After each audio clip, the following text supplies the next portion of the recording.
On est live. Bienvenue. Welcome, Florence His. We are live. Welcome, everyone, to the Women's Empowerment Series. This is a series of amazing women from all around the world doing incredible work in different sectors. And I'm so honored to have today to have with me Florence His. Florence, thank you for being with us today and welcome. Can you hear me? It's such an honor to have you. You are such an inspiration and a role model to many, many women through your career, through the impact that you are doing, and through your grace in doing all this very high level work. So welcome, my dear.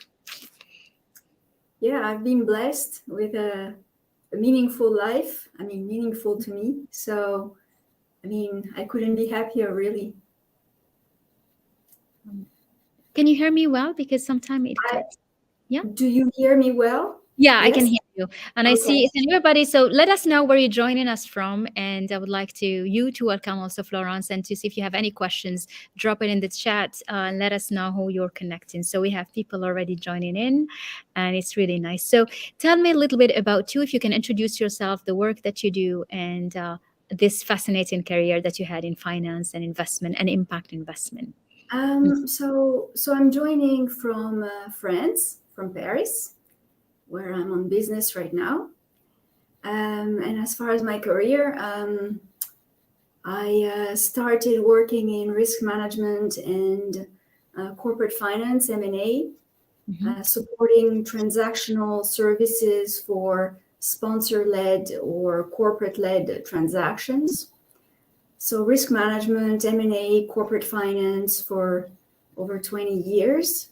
And during that time, I was interacting with numbers of companies, smaller and larger, because I did, smaller mid-size firms being invested into, as well as above 500 million leveraged buyouts work.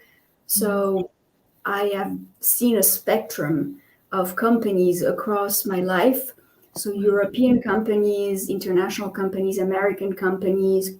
So I always work for American companies or American-related firms, because I have an MBA from a university in the US, the Darden Business School at the University of Virginia. In a way, it has kind of been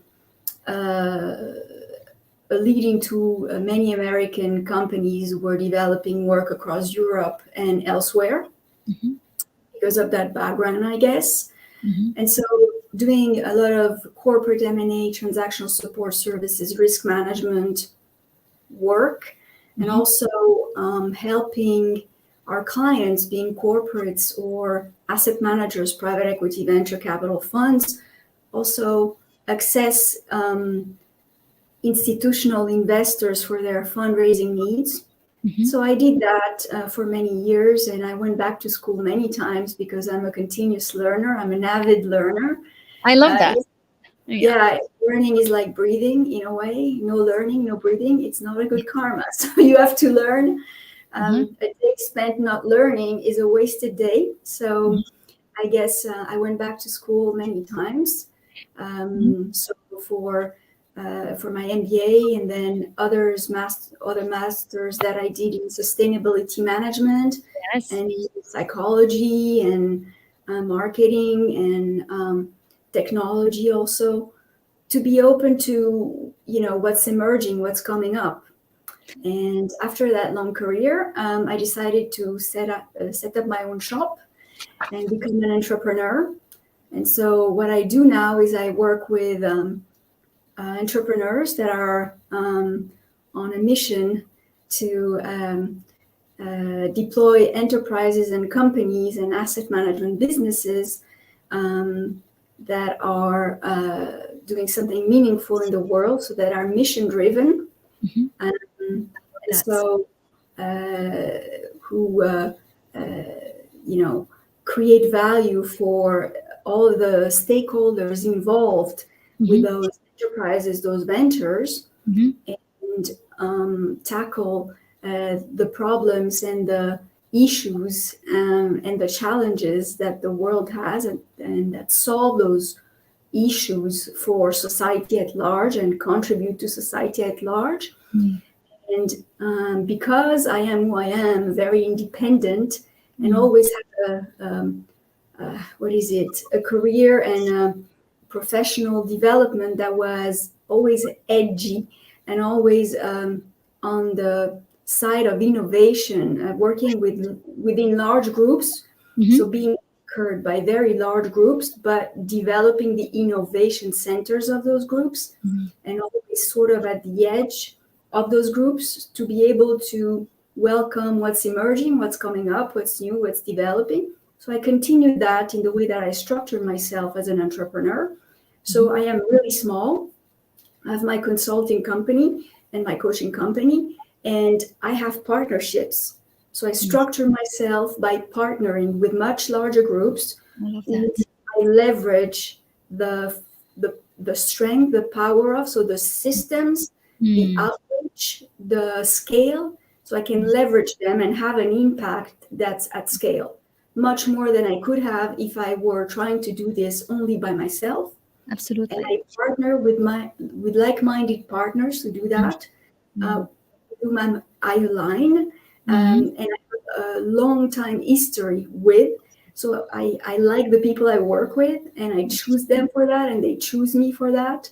And I think it's possible because I have a long track record behind me, over 25 years. So I've developed relationships that are deep enough to know who I am, who I want to work with, and what I want to be doing.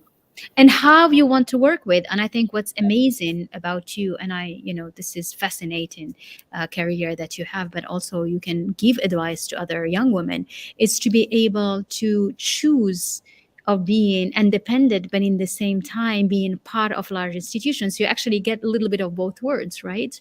Because you are partnering with large ones, but you are also autonomous in the way you do in that from an independent perspective.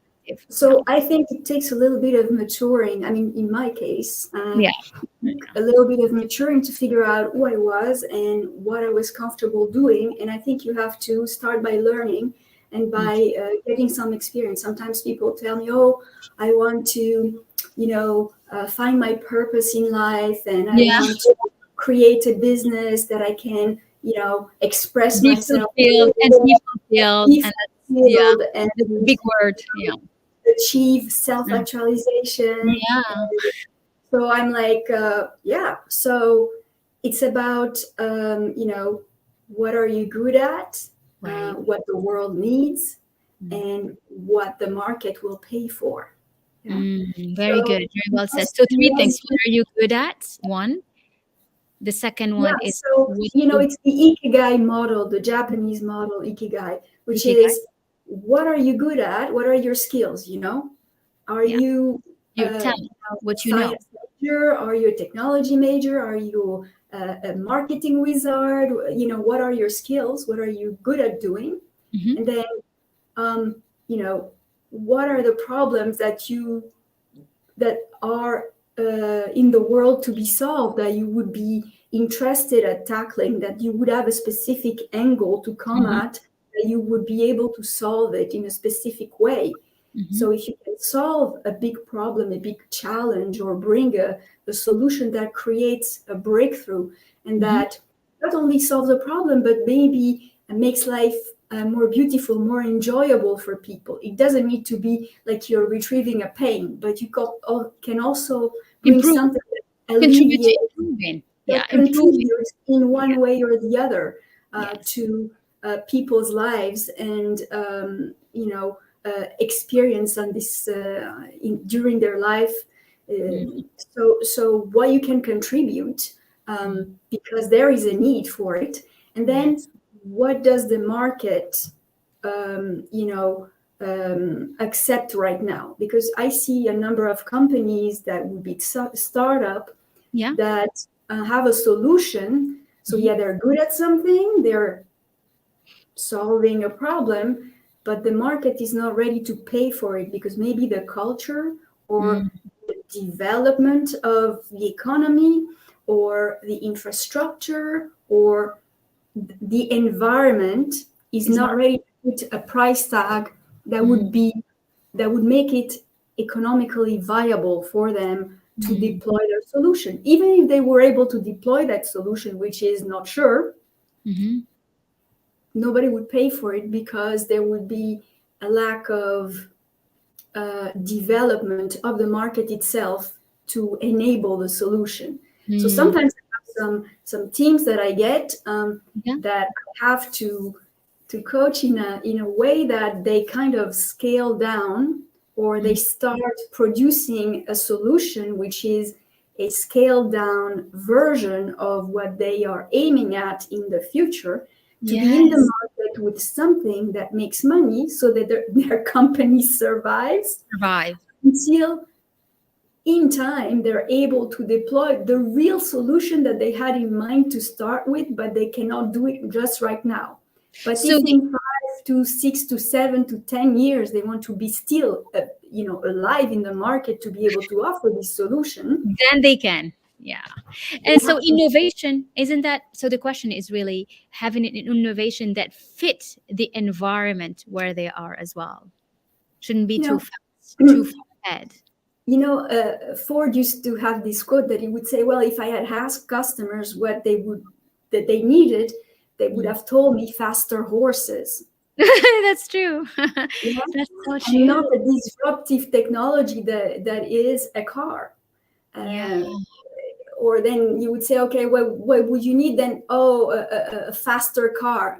Yeah. No, a plane. Yeah. So, so I think that innovation is something very difficult per se to tackle, because there is the resistance of the established system, which is why I maintain a very agile positioning myself.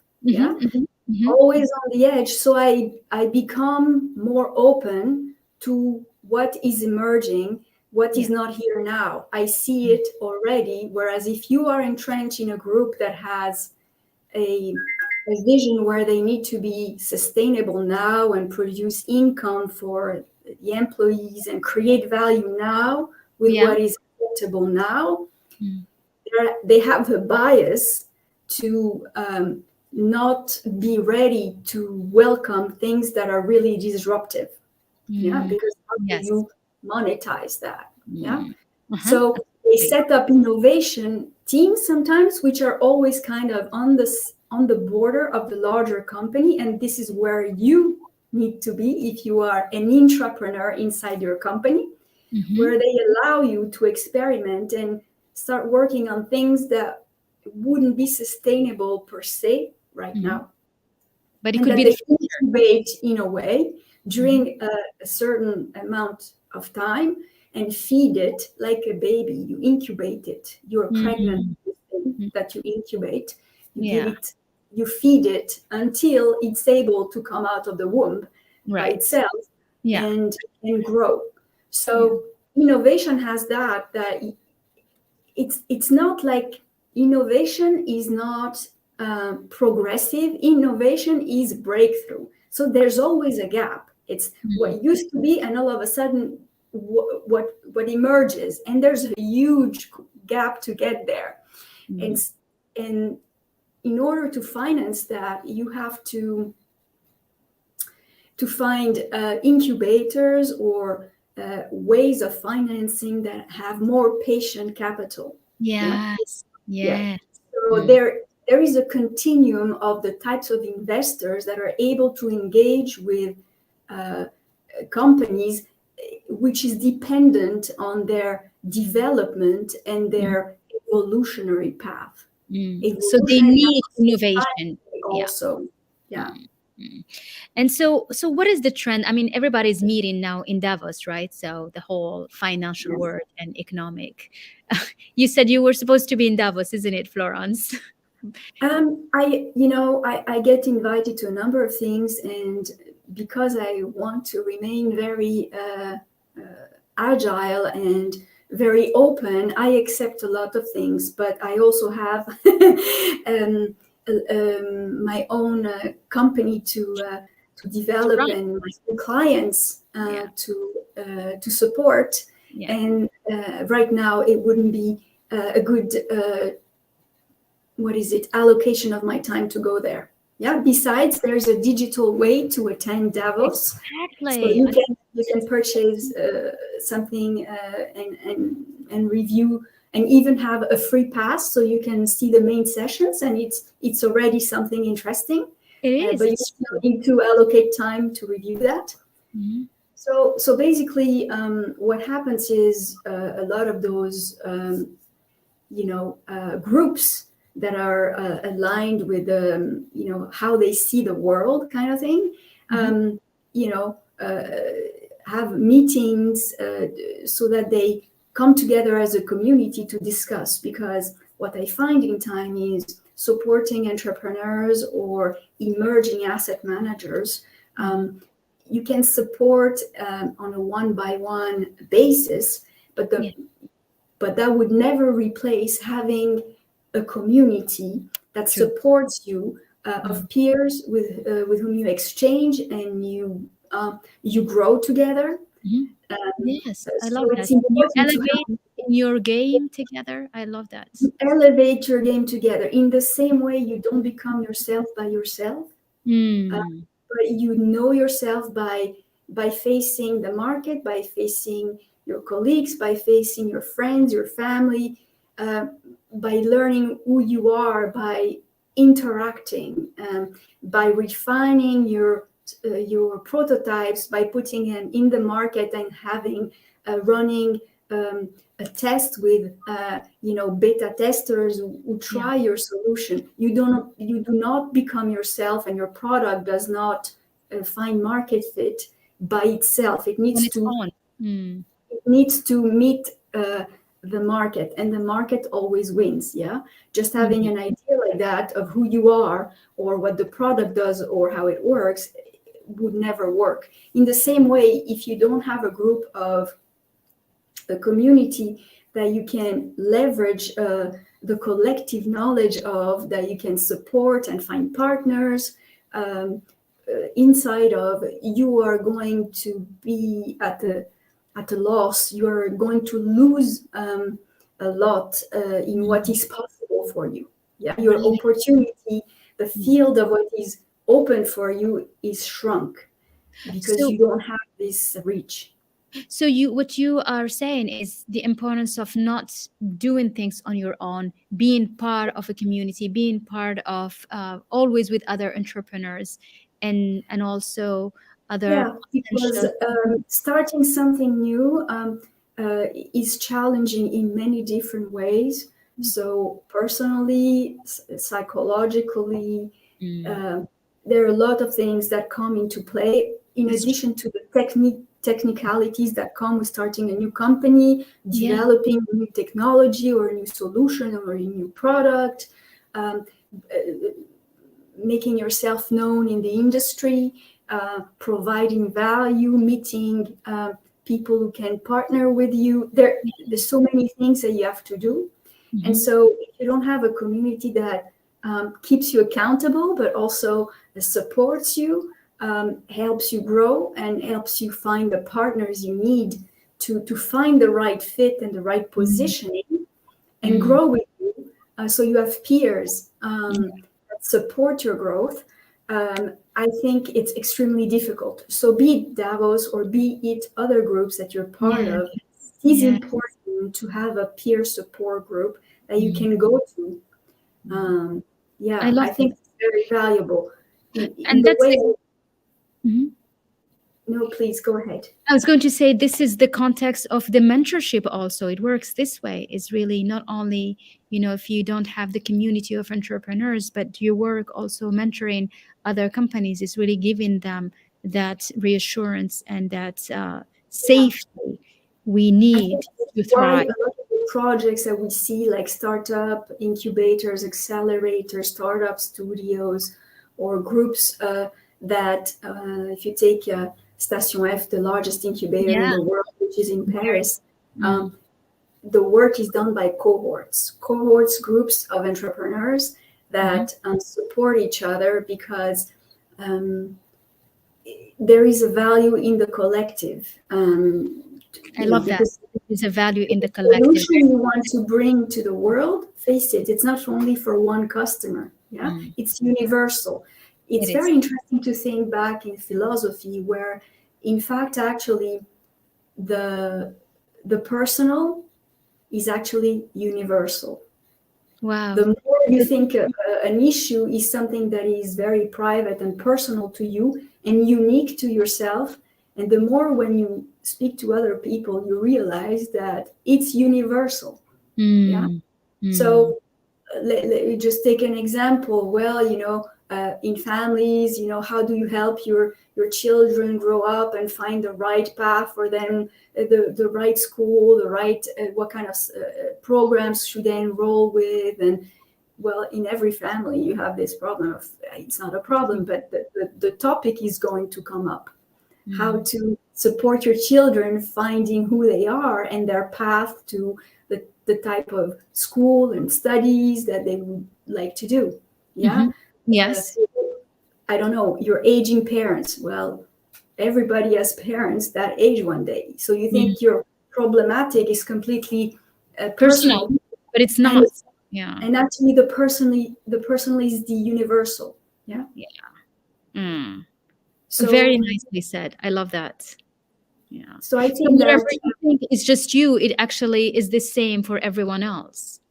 Which is why when you try something and you have fear of not succeeding, maybe, I will start this company, but what if I fail? Or a lot of the times you have to realize that this is not about yourself. This is about how you can bring a solution to a large group of people who would be very happy to have that solution solve their own problem. Yeah.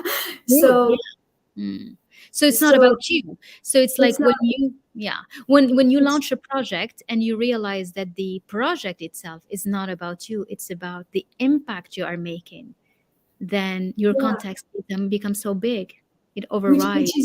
Which is why I let go of the fear of coming online and speaking. It took me many years, to be honest. Really? To let go of that fear of, who am I to say anything? And you are so eloquent. We've shared so much value because it's the depth of your expertise.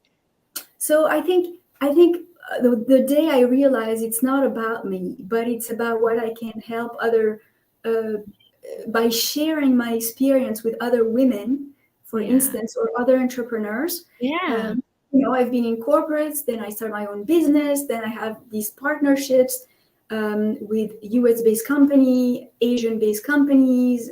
And so my path is interesting to people who might want to start and who wouldn't know where to start. And I get a lot of questions, which is why I decided that maybe it was worth saying something. At least I started responding to people, and I realized that, it was useful to them. Well, they wrote back and they said, oh my goodness, thank you for sharing this, because I would never have known where to start. And so then I realized that sharing as a value, which is why, my mantra is share it forward.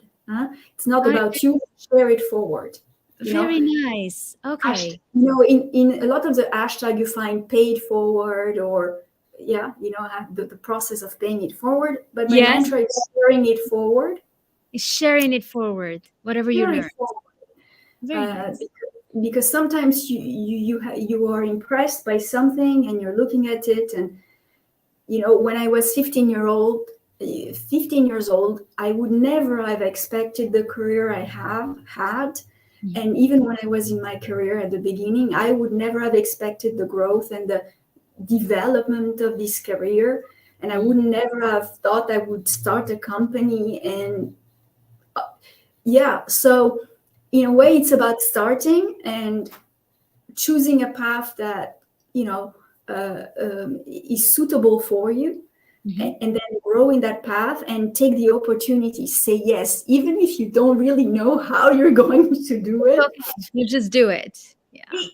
Take a chance and go forward, and you will figure out. I love that. So you go, you jump, you launch your initiative, your company, your product, take it forward, and also find a community where you can surround yourself with the support and to strengthen your so it's not mindset. like you have to be completely mindless and pay no No. attention to the risk involved, but within having studied the situation, having looked at the different reasons why, reason not why, what's the alternative? How can I do this? Or should I start a company, and then I can learn this, and then I can maybe launch a solution, and giving yourself the chance to make step by step, to grow step by step, then you'll make it happen. You will make it happen. You compound every step, and I think that's the most beautiful thing. It's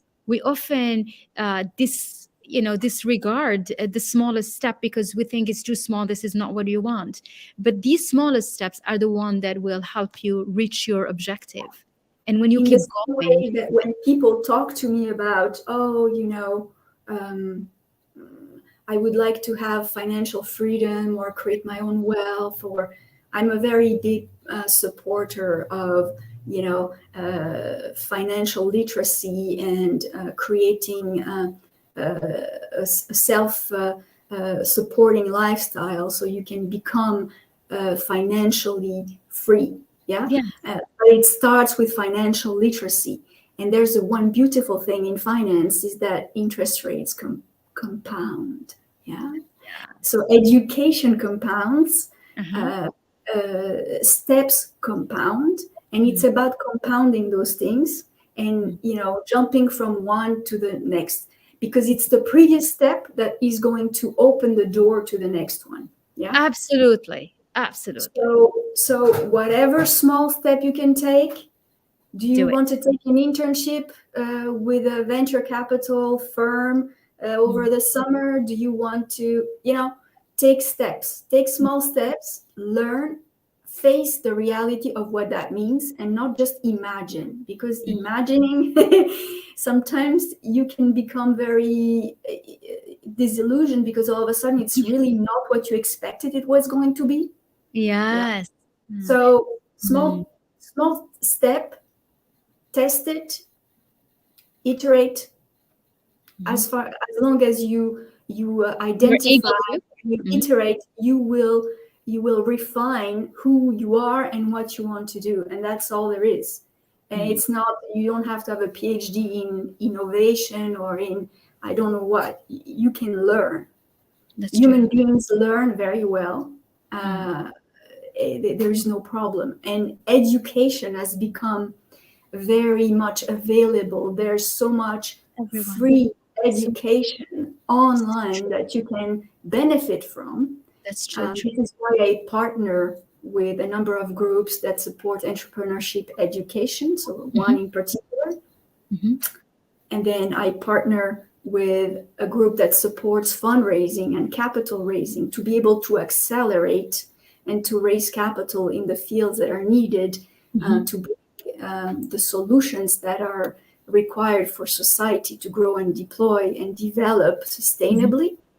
So, and then I develop also my coaching practice, because coaching, I think, is a meta skill. It's the skill of all skills, because coaching is about supporting, is about championing, is about keeping accountability, is about helping grow. It's more how you teach and how you support any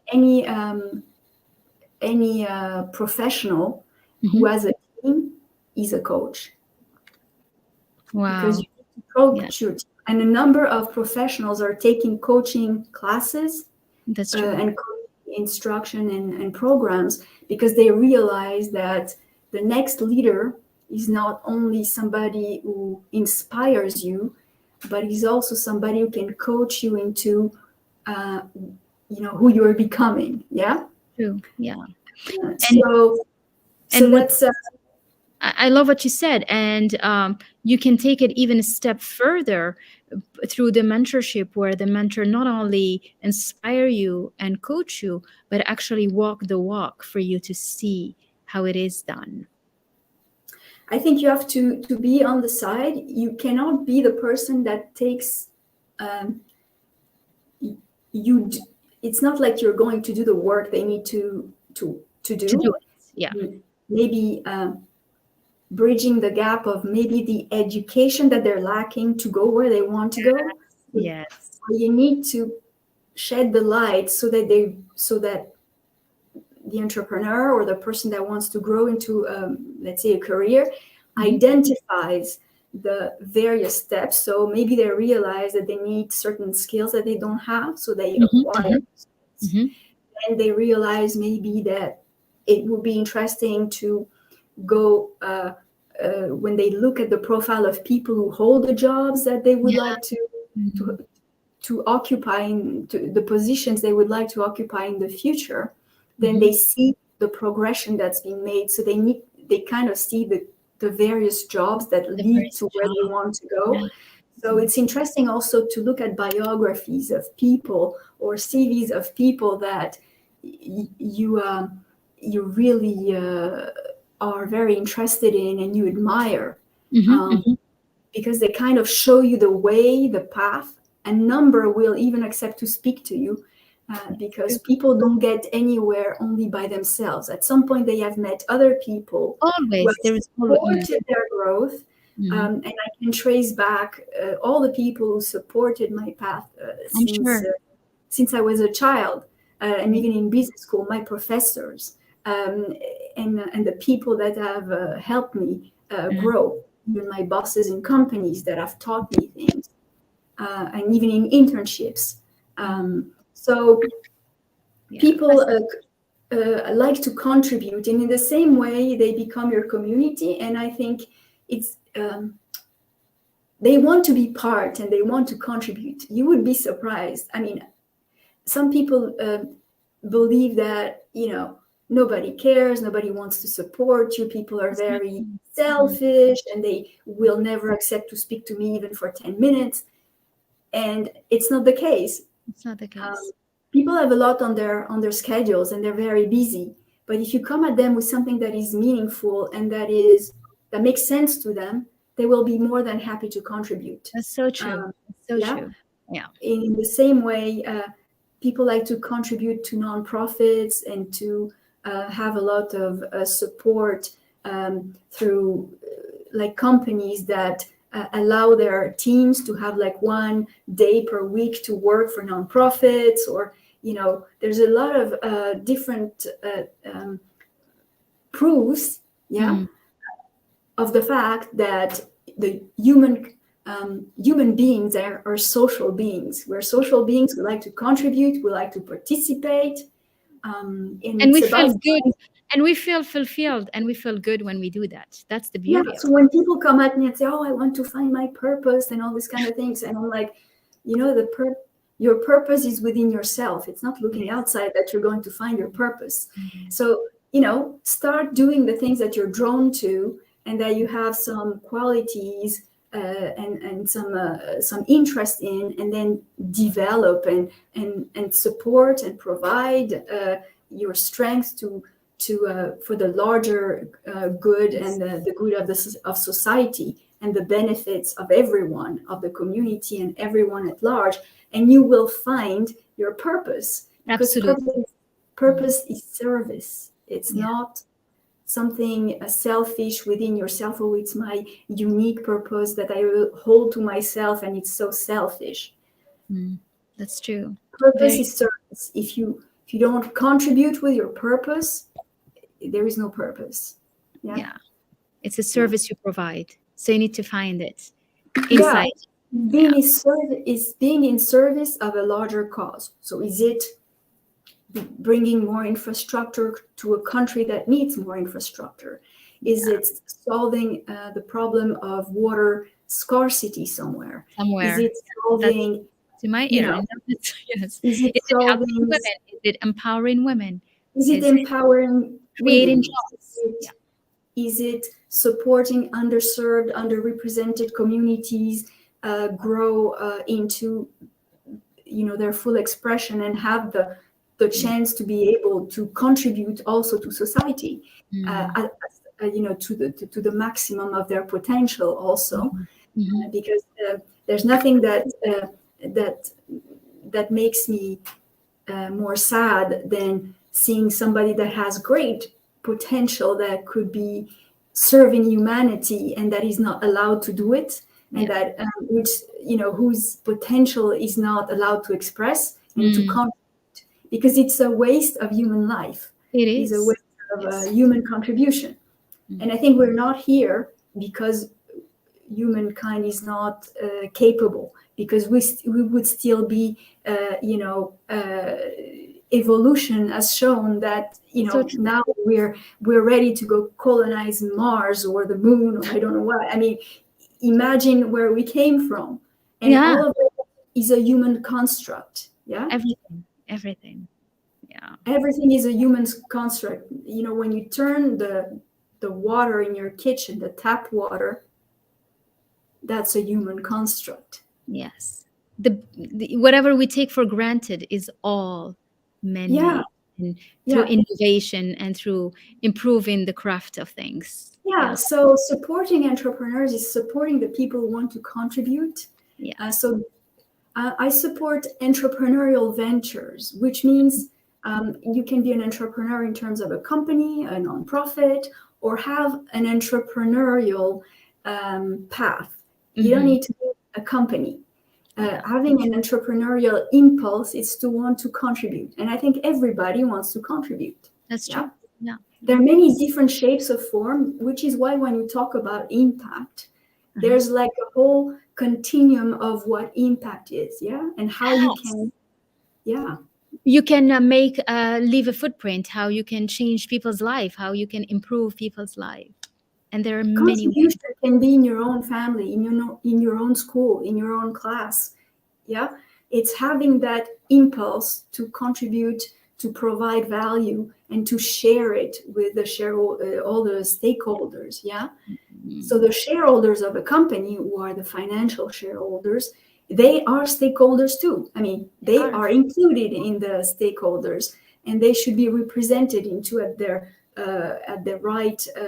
right level of their contribution to what is, because they are allowing something to maybe scale and be accessible to the greater and larger society. Maybe if you cannot finance it, something would cost too much to Mm. be accessible to everyone. So we Yeah. have to look at them also. The capital is not like this horrible capitalistic investment company that is out there to reap all the profit and leave you with Mm. nothing. They're also providing resources that allow those solutions to be brought into the larger Into world, the so that world. you Mm. can push a button in your car or at Yeah. home, do And it your works. And it and it works. works, and it's and some of it is free. Yes, absolutely. But but all of that behind it was an entrepreneur, was an investor, was all of the. Was a group of aligned partners who decided to contribute to a project and deploy it so that it would be valuable to the world. Yeah. Yes, to Yes, they do humanity. make a profit on it, but if companies were not making a profit on what they're they're They will uh, not. they're creating, then they would not be able to continue, creating value in the same And way as innovating. Yeah. to I, innovate, to I provide love solutions. the way you approach it. That's really nice. So, Our conversation is so fascinating. I think we absolutely need a part two on this because this is so beautiful, and you are such a um, delight with so much knowledge. I congratulate you, Florence, for this. I mean, really, no, because what I love is really how it is about education, knowledge, expertise, and doing the work to be able to reach that wisdom where you yeah. can look back and connect all the dots together. And that's what you are I doing. think you are right. You have to, at some point, you have to do the work. Sometimes the work is really hard. It Sometimes is. you fail, and I have failed more times than I can remember.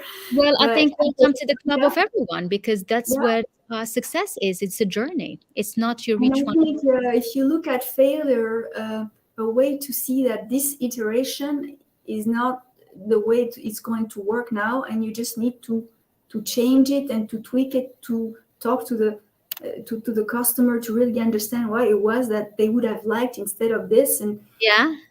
there's a humility also, and there's a lesson you learn in the failure. Yeah.